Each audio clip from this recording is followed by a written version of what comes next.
సమయములో గుడి గంటల నాదస్వరం గగన తరంగమై ప్రభు పూజకు పిలిచెనుగా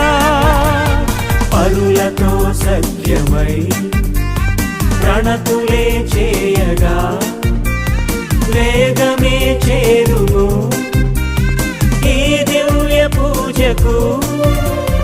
పరులతో సఖ్యమై ప్రణతులే చేయగా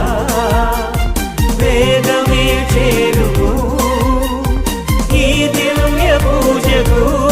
రామయుని కరుణను పొందే కలువరి బలియాగం పాప క్షమాపణ వాక్య బోధన ఆత్మకు ప్రక్షాళనం పరమ ప్రసాదము గైకొనరార